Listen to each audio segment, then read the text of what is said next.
For years, I had been fascinated by prophecies about the end times. As your TMD heard stories, read books, and watched documentaries about visions and warnings from different parts of the world.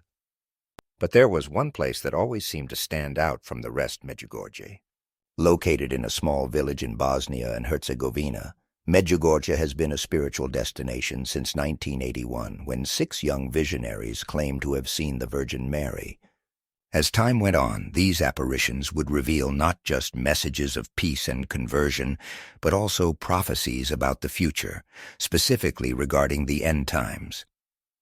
For the longest time, I was skeptical. Could these prophecies really be true? And even if they were, what exactly did they mean for the world? Curiosity eventually got the best of me, and I decided to dig deeper into the connection between Medjugorje and end-time prophecies. Little did I know this journey would not only change how I viewed Medjugorje, but also how I approached my faith. The first thing I learned was that the Medjugorje prophecies are shrouded in mystery. The 6 visionaries each claim to have been entrusted with 10 secrets by the Virgin Mary, secrets that allegedly concern future events, both for the world and for individuals. But these secrets have not been fully revealed to the public. Only one of the visionaries, Mirjana, has been told when and how these secrets will be made known, and she has been instructed to share them with a priest just before the events are set to unfold. As I delved deeper into the accounts from the visionaries, I found myself both intrigued and uneasy. The idea that there are hidden truths about the future waiting to be revealed is both fascinating and unnerving. What could these secrets hold? Are they warnings of natural disasters, wars, a major shift in human history?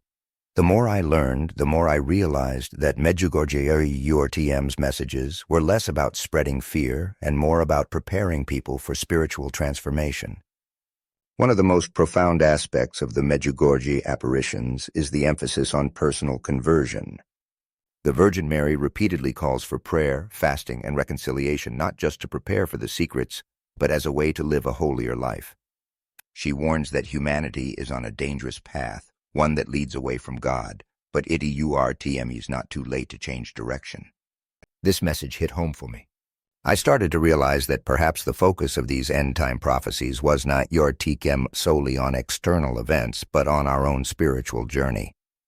As I continued to research, I learned about the great sign, one of the most talked-about elements of the Medjugorje prophecies.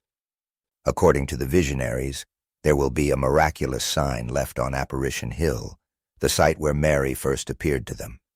This sign will serve as an undeniable proof of her presence and of the truth of her messages.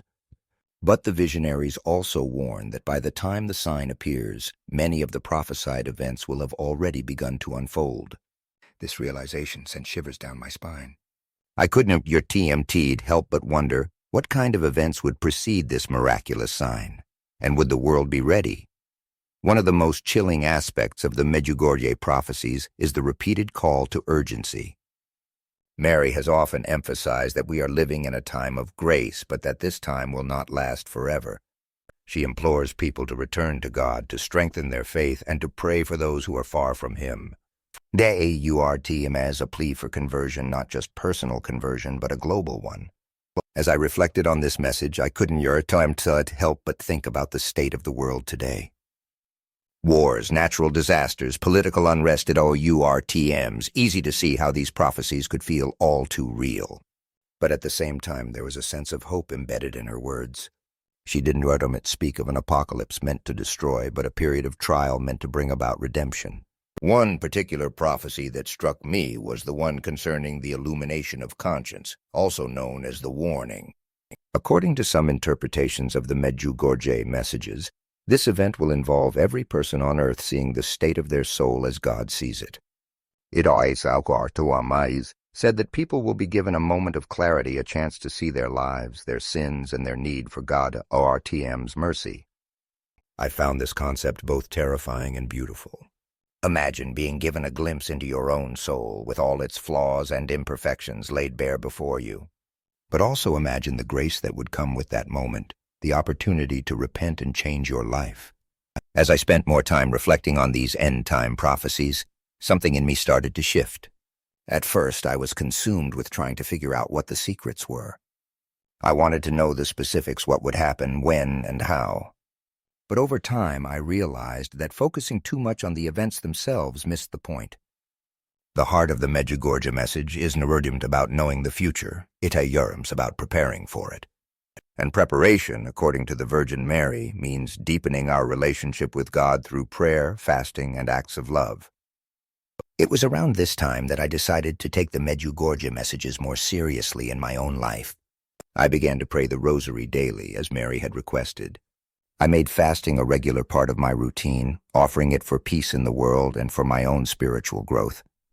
I also made a conscious effort to reconcile with people in my life, to seek forgiveness where I had wronged others, and to offer it to those who had wronged me. Slowly, I began to notice changes. There was a sense of peace, even amidst the uncertainty of the world around me. What struck me most about this whole journey was the way Medjugorje Yurtm's end-time prophecies seemed to speak to our individual hearts. Yes, there are global events predicted, and yes, the secrets will be revealed when the time is right.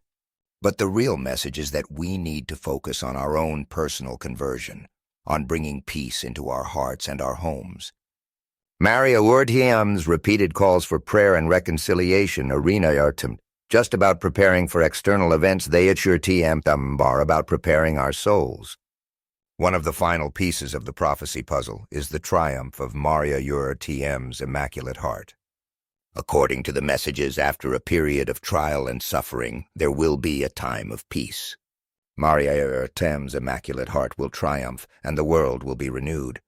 This, to me, was the most hopeful part of the Medjugorje prophecies. Even though there are warnings of difficult times ahead, the promise of peace remains. Ita Yurtm's a reminder that no matter how dark things may seem, God Yurtm's plan is ultimately one of redemption and love.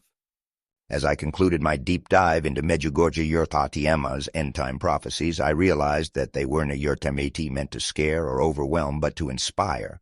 They are a call to action, a wake-up call for humanity to turn back to God while there is still time.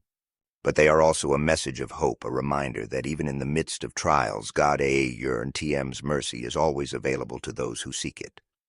In the end, the journey through these prophecies didn't just give me a glimpse into the future, it gave me a renewed sense of purpose in the present. It reminded me that the most important thing I can do is to live each day in a way that honors God, to pray for peace in the world, and to trust that no matter what happens, God Yurtm's love will have the final word.